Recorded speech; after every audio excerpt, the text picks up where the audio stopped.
Siya.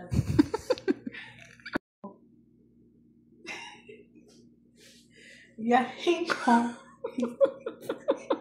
Beshi.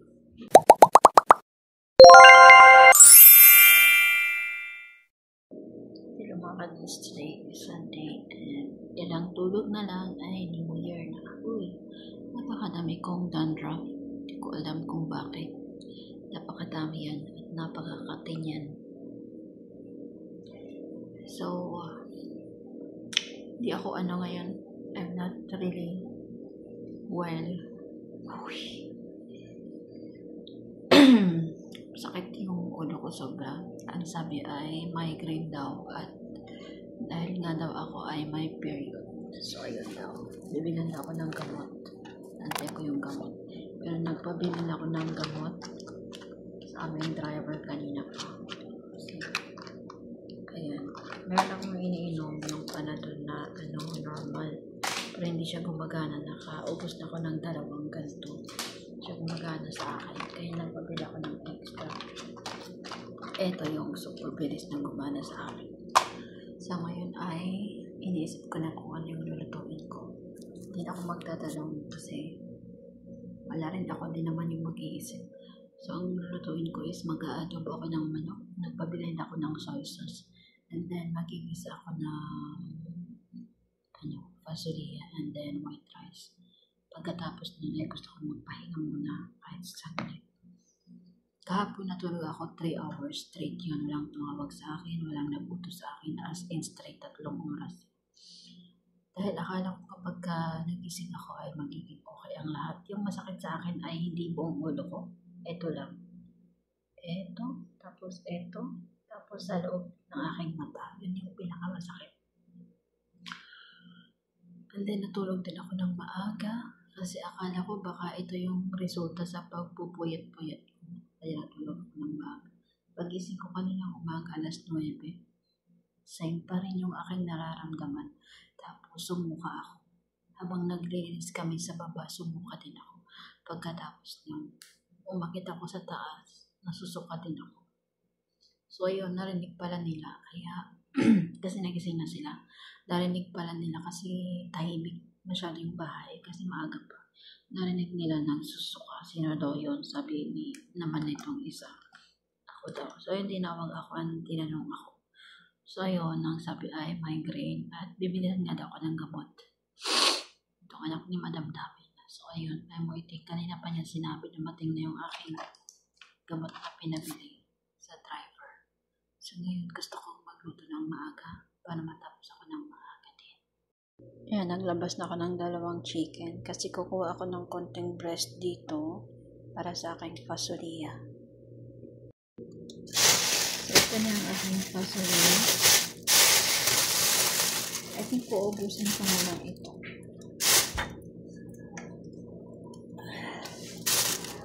Gagawin ko is tatanggalan ko siya ng dito at dito.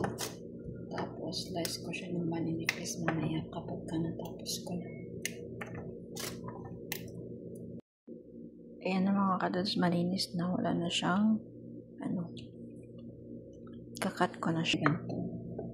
Super nipis niya.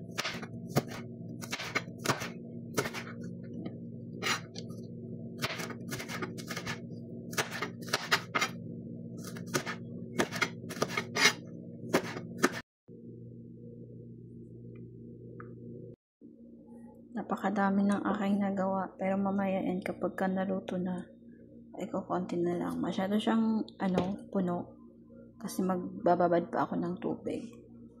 Ililipat ko siya dito para mahugasan ko siya ng maayos and then ibabad ko siya sa tubig. Sobrang ayos pa yung aking chicken. Yung likod ng chicken, super ayos pa siya. So, hindi pa ako makapag-umpisa. So, update sa aking nararamdaman. Hoy! Medyo gumaan siya ng konti. Hindi siya katulad nung kahapon at kanina umaga. Gumaan siya ng konti nung uminom ako ng gamot na super strong, 500 mg. O, diba? Super!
Sexy lang.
Who said?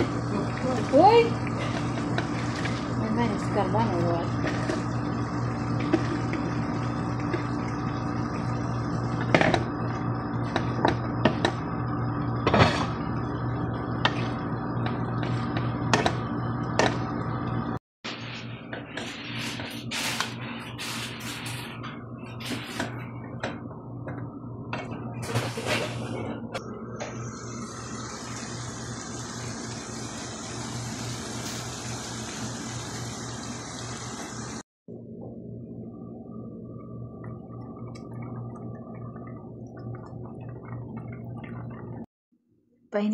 Nagpainit ako dito ng full. And then, sa muli, para kay madam namin. Ayaw niya daw ng pagkain. Gusto niya lang na ganito.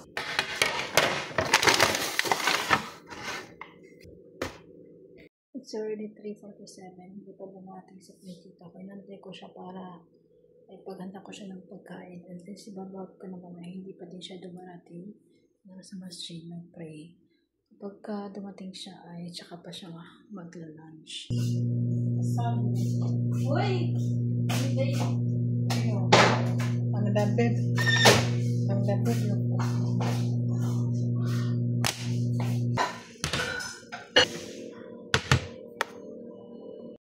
Kami po ay kakain na lunch 4:38 na ng hapon. Gave me, and she told me that it's for the brain. I'm not down for food. Let's see the truth. Kasi see your reaction. I'm testing.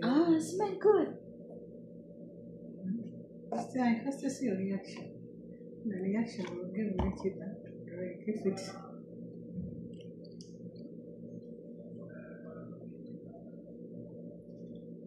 What? It's sour. Sweet and sour. Reaction of Sharon. How is it? scared to eat. What is this? It's really bad. Wait. Okay. It's not nice.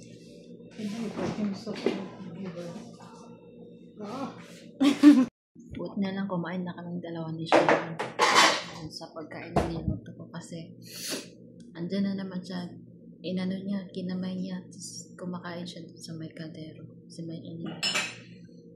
Kanina pa yun siya balik sa kusina, tapos ko ng kutsara, susubo sa bunganga, tapos tatapon. Tapos susubo na naman siya. Buti na lang kumain na kami bago pa siya, bago pa niya tuloy ang hawakan yung pagkain.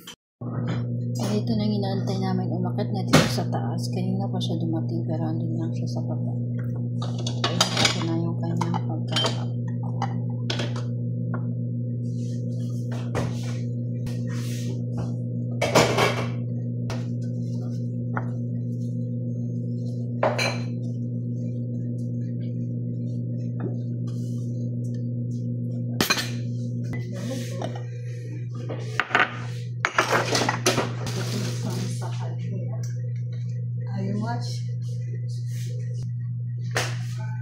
I don't have the air.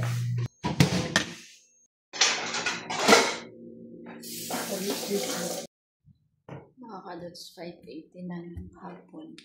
So, akyat na ako. Kumain na kami. Napakain ko na din sila. Ako ay maglalaban na naman nito. Everyday ko ito nilalabhan kasi gusto niya.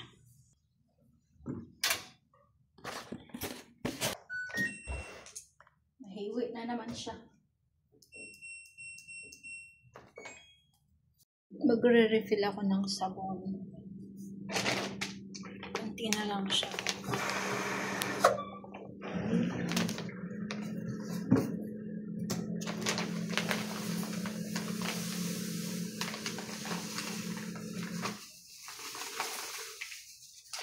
Ito, 6.8 kilo.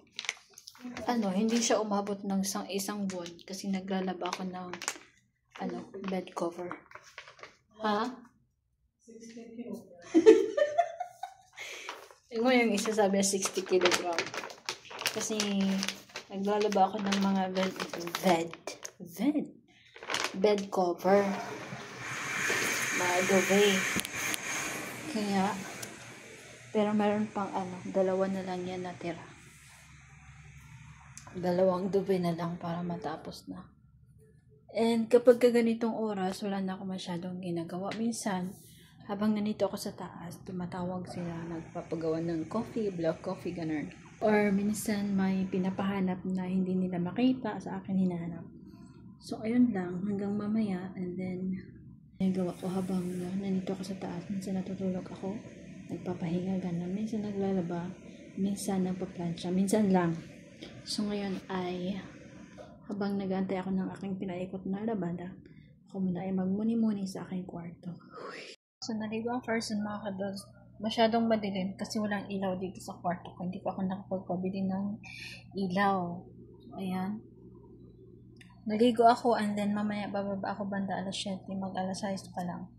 Alas 6 pa lang as in. Alas 6 pa lang. And umalis pala si babahot ko. Hindi siya luto ng pagkain. Siguro yung kainin niya mamaya ay yung niluto kong pagkain kaninang lunch. So, yun lang. It's already 11:40 na ng gabi. And magkalito si Baba ng kanyang dinner. Meron ako dito. Pinaghalo ko na yung onion at saka garlic. Lagyan ko siya ng konting oil.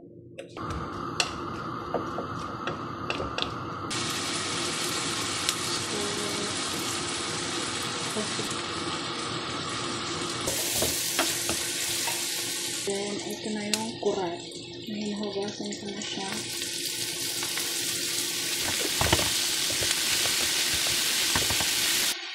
Bakanti na lang siya. Nakuyos. And then, isang maliit na itlog.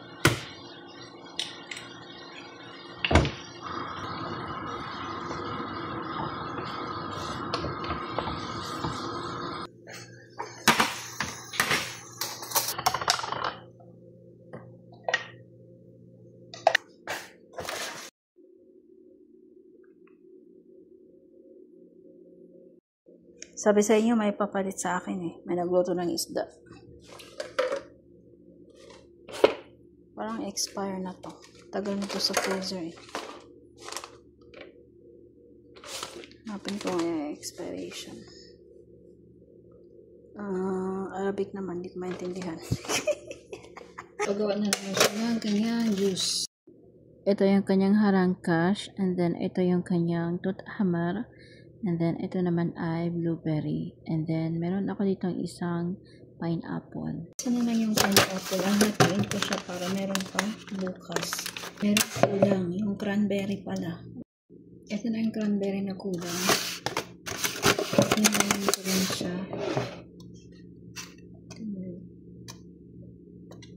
Masyadong fresh. Pero okay pa naman siya. Hindi naman siya sira.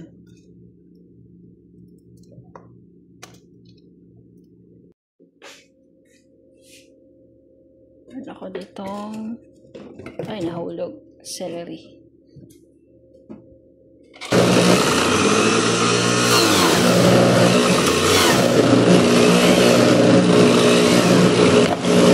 Again, nandoon yung machine sa sala at ako ay pupunta doon para mag-blend nitong juice.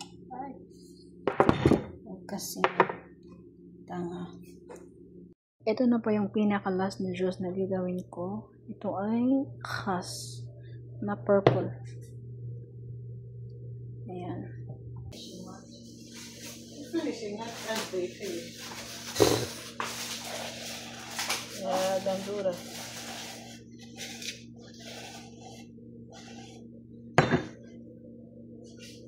Where is the carton here? Which carton? Which I make dig. Let us see. This is the last. The last.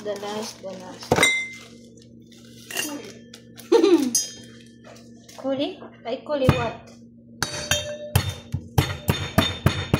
Ya Allah. This Askar ba? express. It's gonna be something. Like no, not getting. Jadi? That one.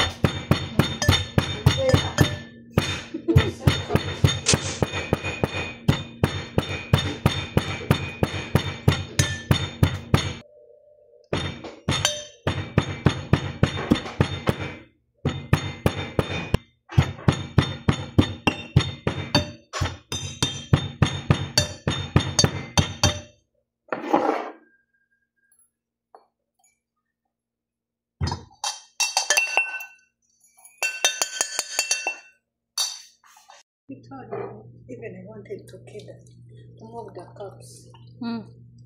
His cups, when he's there sleeping like this, I can't jump. I said, because then I come out to see the weather. You don't want to cross the sea. Don't want. Diyan nakadits tapos na yung natira is yung ano na ng garbage. Itatapon na ni Sharon ko nung nagkuha siya ng bucket sa baba. And then, ayun lang. Good night. Bye.